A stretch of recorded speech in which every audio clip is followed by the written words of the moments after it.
नमस्कार, मैं सुभांशी और आप देख रहे हैं मुद्दा लाइव। वाराणसी में भू स्वामित्व योजना के तहत आज वीडियो कॉन्फ्रेंसिंग के माध्यम से प्रधानमंत्री नरेंद्र मोदी ने अपने संसदीय क्षेत्र के भू स्वामित्व योजना के लाभार्थियों से बात की। इसके फायदे के बारे में भी चर्चा की।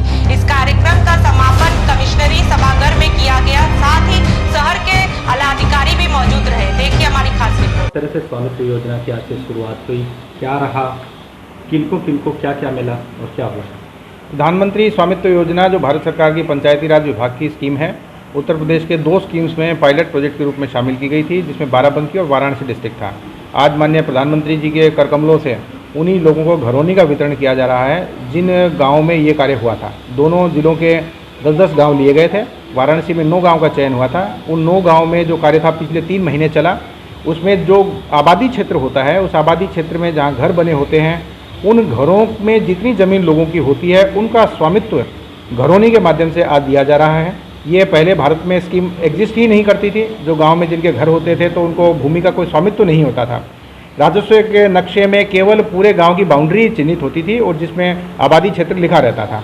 इनके झगड़े, डिस्प्यूट या किसी प्रकार से इसका स्वामित्व का प्रयोग आगे कार्यों के लिए कोई भी नहीं ले सकता था। उस प्रथा को तोड़ते हुए ये स्कीम लागू की गई है और इसमें वाराणसी को पहले चरण में चयन किया गया था। अब ये स्कीम पूरे उत्तर प्रदेश में लागू होनी है। उसमें 39 जिले लिए गए हैं, जिसमें फिर दोबारा वाराणसी को लिया गया है। आने वाले 6 महीने में अब ये वाराणसी के बाकी बचे हुए 700 गाँव में भी की जाएगी। तो एक चीज़ और जानना चाहेंगे, अब तक जो झगड़े अगर ग्रामीण तौर पे सामने जो आ रहे थे, बड़े झगड़े सामने आ रहे थे इन जमीनों, क्या लगता है आने वाले दिनों में इन चीज़ों से मुक्ति मिलेगी और मिलेगी तो किस स्तर पर मिलेगी? जो घरौनी स्कीम है प्रधानमंत्री स्वामित्व योजना की, उसके मल्टीपल बेनिफिट हैं और सबसे बड़ा बेनिफिट ही इसका ये है कि अब जीपीएस की मार्किंग के साथ ड्रोन के माध्यम से घरों की बाउंड्री फिक्स हो गई है और घरों का एरिया और जो उसकी जो जितनी भी चौहद्दी जिसको कहते हैं वो फिक्स हो गई है। और फिक्स होने के बाद अब हर घर स्वामी को भविष्य में पता रहेगा कि मेरे घर का एरिया कितना है, कहाँ से लेकर कहाँ तक का है। तो अधिकतर तहसील दिवसों में, थाना दिवसों में जो शिकायतें होती है वो इसी बात की होती हैं कि किसी के सहन का किसी ने कब्जा कर लिया, किसी में नाली खोल ली, किसी में खूंटे गाड़ के पशु बांध दिए। वो सारे झगड़ों का समाधान अब जीपीएस की जो हमारी डिजिटाइज रिकॉर्ड है उसके माध्यम से हो सकेगा। अब हम लोग ऑथेंटिक वे में डिजिटाइज रिकॉर्ड सामने प्रस्तुत कर सकते हैं, उसकी बार बार पैमाइश कर सकते हैं, बार बार पैमाइश करके उसका एरिया दोबारा चिन्हित कर सकते हैं। तो जो अधिकतर आपस में डिस्प्यूट होते थे वो खत्म हो जाएंगे। गाँव में छोटी छोटी दुश्मनियाँ बन जाती हैं वो खत्म हो जाएंगी। थाना दिवस, तहसील दिवस के चक्कर खत्म हो जाएंगे। सिविल लिटिगेशन, सिविल कोर्ट में जो लोग जाते हैं वो खत्म हो जाएंगे। और इसके साथ ही जिसका स्वामित्व मिल गया है उसको वो बैंक में बंधक रख के बैंक के लोन भी प्राप्त कर सकेगा। जैसे केसीसी में हम लोग खेत को बंधक रख के लोन प्राप्त करते हैं। जो आबादी शहर की होती है, शहर के लोग स्वामित्व के कागज रख के बैंक का लोन ले सकते हैं। उसी प्रकार किसान भी भविष्य के लिए आपस की ज़रूरतें होंगी तो आबादी क्षेत्र के लोग इसको कर सकेंगे। तो मल्टीपल बेनिफिट के साथ ये स्कीम शुरू की गई है और बहुत रेवोल्यूशनरी स्कीम है।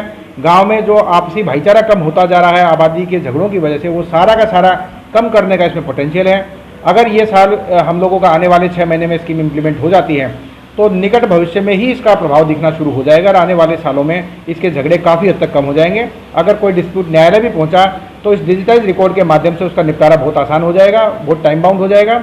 और एक क्रेडिबिलिटी और विश्वसनीयता की जो बात होती है वो इसके साथ इसलिए अटैच है कि डिजिटाइज सर्वे ड्रोन के माध्यम से बाकायदा एक जीपीएस मार्किंग करके किया जा रहा है, ना कि मैनुअल मार्किंग के द्वारा। तो कुल मिला के इसका बहुत बेनिफिट है और वाराणसी बड़ा भाग्यशाली डिस्ट्रिक्ट है कि इसका चयन इस कार्य के लिए हुआ था। और आने वाले 6 महीने के बाद एक काफ़ी गांव के क्षेत्र में एक अमन शांति का माहौल देखने को मिलेगा और एक नई प्रॉस्पेरिटी और नए आर्थिक संसाधन जो डेवलप होने हैं उसका एक नया द्वार खुलेगा।